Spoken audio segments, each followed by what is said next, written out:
अस्सलाम वालेकुम वरहमतुल्लाहि वबरकातुहू। आज मैं आपसे एक सवाल पूछना चाहती हूँ। अगर आपको पहले से बता दिया जाए कि जिस रास्ते पर आप जा रहे हैं उसके आखिर में मौत खड़ी है, अगर आपको मालूम हो कि आपके अपने साथी एक-एक करके शहीद हो जाएँगे, आपके बच्चे प्यासे रहेंगे, आपका परिवार कैद कर लिया जाएगा, फिर भी क्या आप उस रास्ते पर चलेंगे? शायद हम में से ज़्यादातर लोग नहीं चलेंगे। लेकिन 1400 साल पहले एक ऐसा इंसान था जिसने सिर्फ़ उस रास्ते पर कदम ही नहीं रखा बल्कि आखिरी साँस तक उस पर डटा रहा।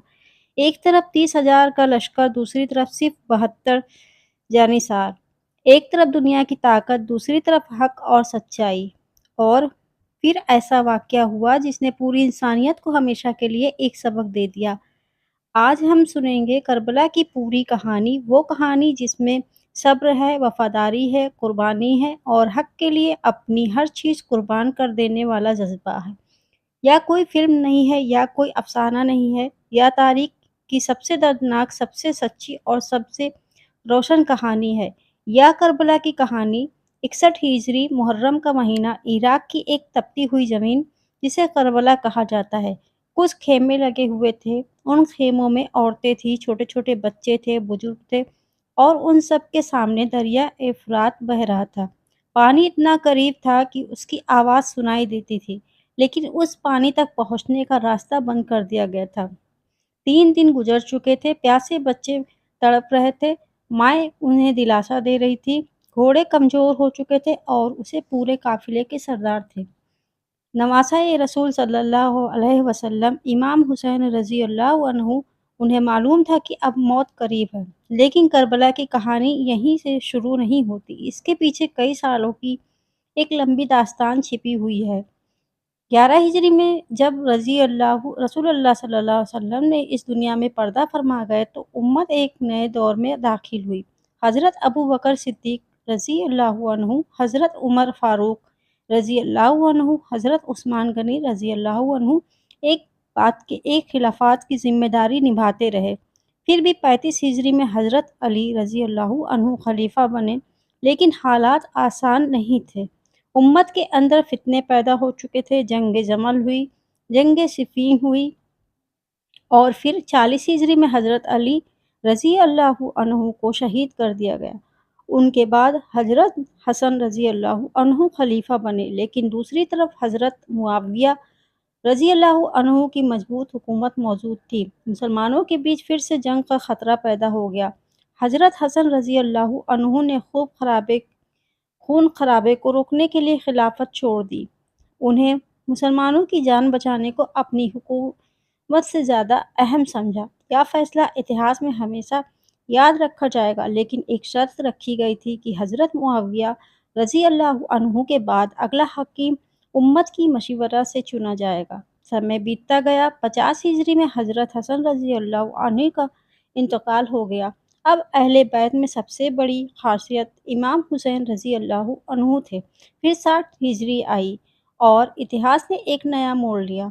हज़रत मुआविया रज़ियल्लाहु अन्हु के इंतकाल के बाद यज़ीद ने सत्ता सँभाल ली। सत्ता सँभालते ही उसने मदीना के गवर्नर को हुक्म भेजा। हुक्म सिर्फ़ इतना था, इमाम हुसैन से बैत लो। क्योंकि अगर इमाम हुसैन बैअत कर लेते तो पूरी उम्मत के सामने यज़ीद की हुकूमत को जायज़ माना जाता। लेकिन इमाम हुसैन रज़ियल्लाहु अन्हु ने इनकार कर दिया। उन्होंने ऐसा फ़ैसला किया जिसने इतिहास बदल दिया। उन्होंने साफ कहा, मेरे जैसा इंसान यज़ीद जैसे इंसान की बैअत नहीं कर सकता। यह सिर्फ़ एक राजनीतिक फ़ैसला नहीं था, यह हक़ और बातिल के बीच खींची हुई एक लकीर थी। इसके बाद इमाम हुसैन रज़ियल्लाहु अन्हु मदीना से मक्का चले गए। उधर कूफा में हज़ारों ख़त आने लगे। हर ख़त में एक ही बात लिखी होती थी, ए इब्ने रसूल अल्लाह, आइए हम आपका साथ देंगे। इमाम हुसैन रज़ियल्लाहु अन्हु ने अपने चचेरे भाई मुस्लिम बिन अकील रज़ियल्लाहु अन्हु को हालात जानने के लिए कूफा भेजा। शुरुआत के हज़ारों लोगों ने उनका साथ दिया, लेकिन जब इब्ने ज़ियाद गवर्नर बनकर आया तो हालात बदल गए। धमकियाँ दी गई, लोग डर गए और एक-एक करके सभी साथ छोड़ते चले गए। आखिर में मुस्लिम बिन अकील रज़ियल्लाहु अन्हु अकेले रह गए। उन्हें गिरफ्तार किया गया और शहीद कर दिया गया। जब यह खबर इमाम हुसैन रज़ियल्लाहु अन्हु तक पहुँची तब वे सफ़र पर निकल चुके थे। लोगों ने कहा, वापस लौट आइए। कुफा वालों ने धोखा दे दिया है। लेकिन इमाम हुसैन ने कहा, जो हक की राह में निकलता है और मौत पा लेता है वो शहीद है। और फिर 2 मुहर्रम 61 हिजरी को काफिला करबला पहुंच गया।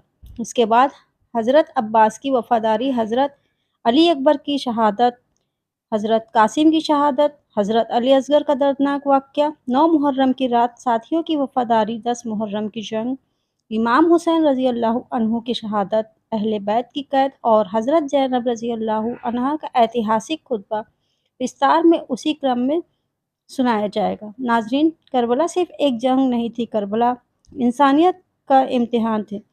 करबला हमें खींचती और सिखाती है कि कभी-कभी सच्चाई के लिए अकेले खड़ा होना पड़ता है। करबला हमें सिखाता है कि ताकत हमेशा संख्या में नहीं होती। 72 लोग 30,000 पर भारी पड़ सकते थे अगर उनके साथ सच हो। करबला हमें सिखाती है कि रसूलों की कीमत होती है और जो लोग उस कीमत को अदा कर देते हैं, उनका नाम कभी नहीं मिटता। आज 1400 साल गुजर चुके हैं, ना यजीद की हुकूमत बाकी रही, ना उसके महल, लेकिन इमाम हुसैन रज़ी अल्लाह अन्हु का आज भी दुनिया भर में इज़्ज़त और मोहब्बत के लिए जाना जाता है।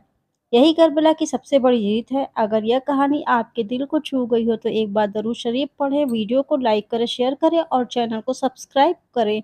कमेंट में ज़रूर लिखें हुसैनियत ज़िंदा है, ताकि हमें पता चल सके कि आपने यह वीडियो आखिर तक देखी। अस्सलाम वालेकुम व रहमतुल्लाहि व बरकातुहू।